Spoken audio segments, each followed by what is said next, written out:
Dahil sa pagsusugal sa kalsada, 5 babae kabilang ang isang buntis ang inaresto sa San Mateo, Rizal.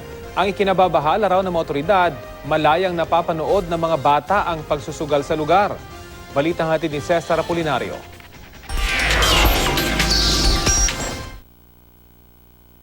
Ang litratong ito patunay raw na totoo ang sumbong ng isang concerned citizen na may mga sugalan sa isang iskinita sa Barangay Banaba, San Mateo, Rizal.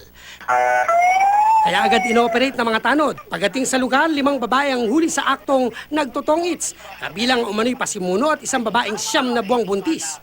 Ikinabahala pa ng mga tanod na mga paslit ang nagsisilbing miron sa sugalan. Isa sa mga nagsusugal, karga pa ang 1 taong gulang na anak.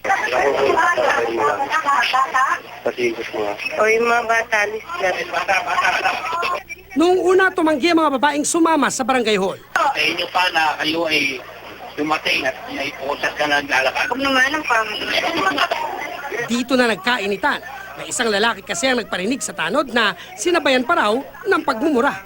Binura ko siya. Eh, pwede yung kaso. Wala akong pakialam. Sa'yo rin siyempre. So, ano siya? Sinaulo ko pa. Napag-alamang ang lalaki ay anak na nagpapasugal. Dali na, tara. Ang ilang dinala sa barangay hall, bit-bit pa ang kanilang mga anak. Madalas nga raw matapang pa ang mga nahuhuli kaysa sa mga nagpapatupad ng batas. Bigla niya akong minura. Bigla akong nakarinig ng bakit hindi na lang drugs ang mga huli niyo. Ngayon, kinumpronta ko. Ang sabi ko sa kanya, ito legal na operation. Lahat naman, hinuhuli namin. Sa San Mateo, madalas daw may nahuhuling mga nagsusugal sa kalye. Karamihan, mga menor de edad, jeepney at tricycle drivers na nagtotongits at nagkakara-cruise sa kalye.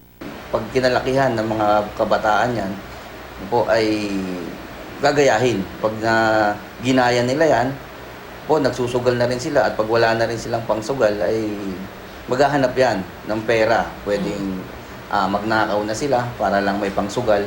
Na-inquest na ang 5 babaeng naaresto. Na hindi na po uulit. Ano sabi ng piskal? Totoo ba yan? Ang taas ang sagot niya. Sabi ko po, totoo po.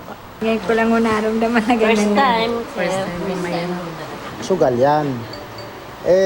Mas lamang yung talo kaysa panalo. At sigurado ako na hindi talaga kayo magkakayusan ng pamilya nyo dahil dyan sa sugal. Dahil yung atensyon nyo napupunta doon sa sugal. Nangako raw ang 5 babae na hindi na uulit sa pagsusugal. Kulong sila sa San Mateo PNP habang hinihintay ang resolusyong ilalabas ang korte anumang oras. Cesar Apolinario, GMA News.